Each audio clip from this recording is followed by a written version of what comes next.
fifth graders. I am just getting started here with our social studies. I'm here in our classroom. I'm hoping that we can return on Monday. However, I'm just going to be happy with the choice either way. So I am excited to teach you about the different colonies. So we have already learned about one English colony, and that colony is Plymouth. And remember, Plymouth was the Pilgrims, first Thanksgiving, all that stuff that we learned about them. So we're going to start this little vocabulary activity with, as you notice, Freyer models. So I'm going to go ahead and click present so that you guys can see a little better.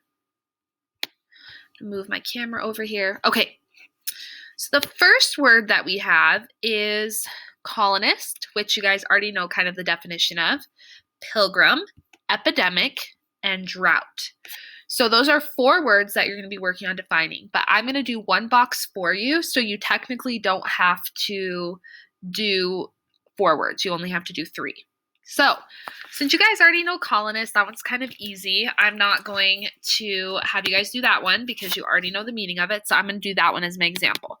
So each of these boxes are typable, but I'm going to go ahead and X out the synonyms box because we haven't really talked about that part of the Freyer model, and I don't want to confuse you guys. So for each of the words, you only need to do definition, sentence, and then a picture. So I'm going to go ahead and insert a line. So I'm going to do that for one line, and then I'm going to do that for another line. And I'm just going to make an X box here. That's going to X out the synonyms.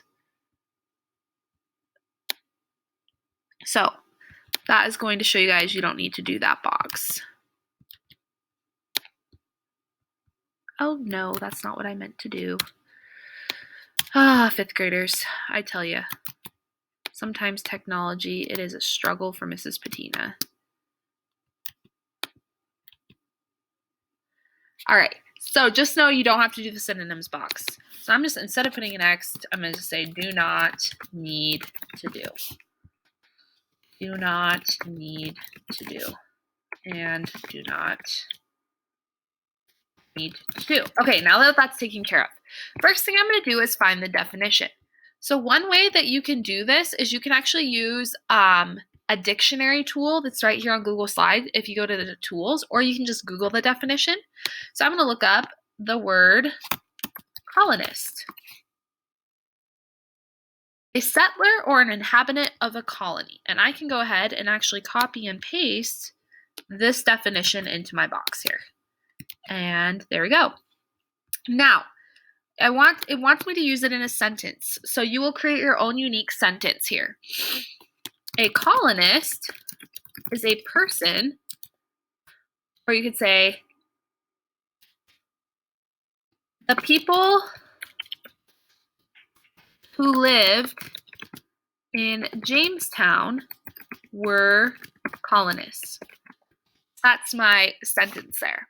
Now I'm going to find a picture. So I'm going to go to insert here. I'm going to go to image.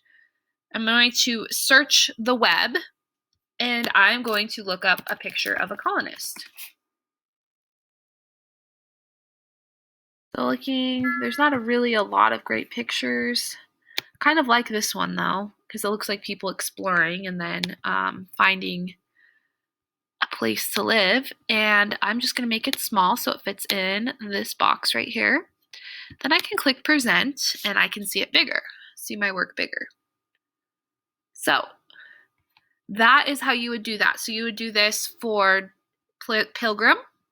You would use it in a sentence and you'd find a picture. You would use this for drought, and you would do epidemic as well. So you would use that dictionary tool. I'll review how to find that again. You go to tools, dictionary, and look up the word, or you can Google the definition. Once you've done your vocabulary piece, you need to read the 2 articles that I have side by side. We are going to be working on comparing and contrasting these 2 colonies. How are these colonies the same and how are they different? So I'm going to read Jamestown and Plymouth, and then I'm going to show you how you would go about doing the graphic organizer. So it says, purpose.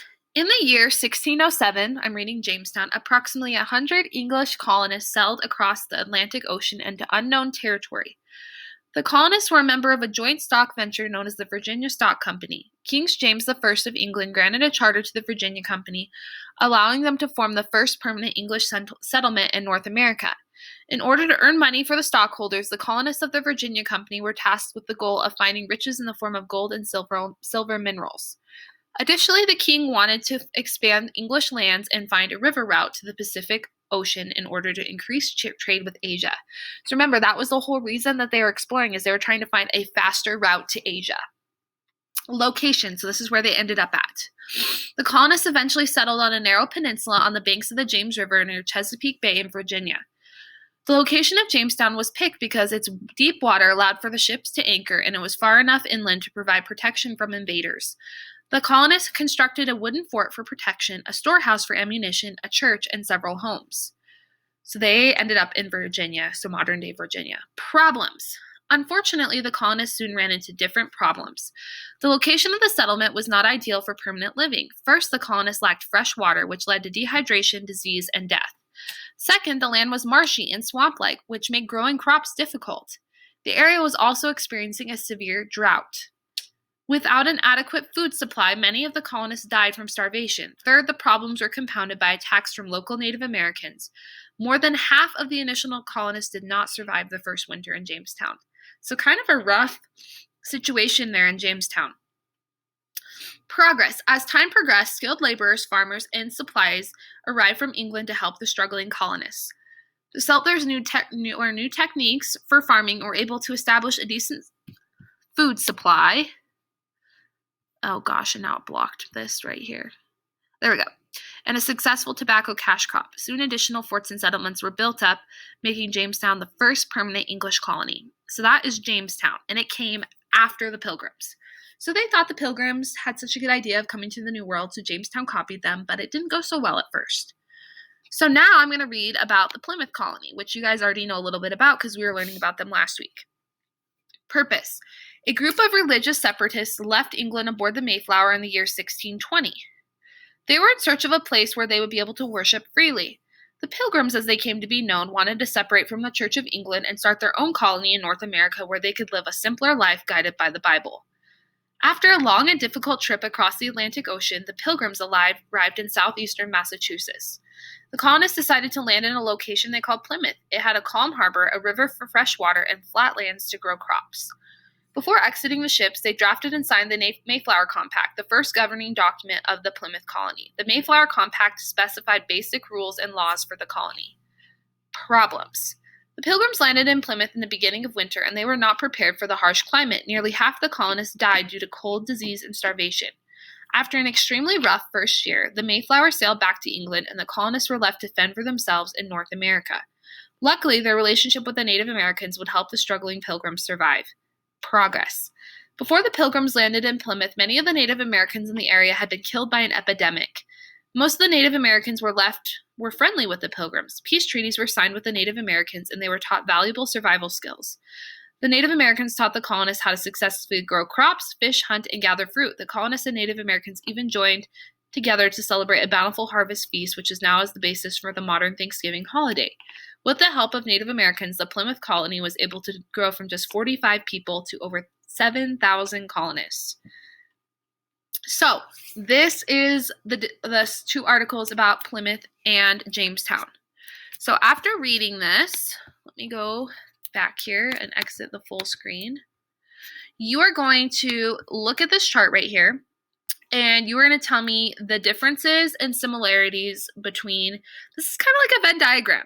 So pretend this orange in the middle right here is where the overlapping circle would be, and the blue on the outside is where the differences would be. So you would type in the box the differences between Jamestown and Plymouth. In the middle, you would tell me how they are the same. So what do they share in common?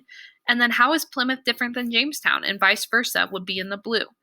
So you would have to have 1, 2, 3, 4, 5, 6 bubbles that you need to complete. If you need help on this and having a hard time coming up with something, please let me know.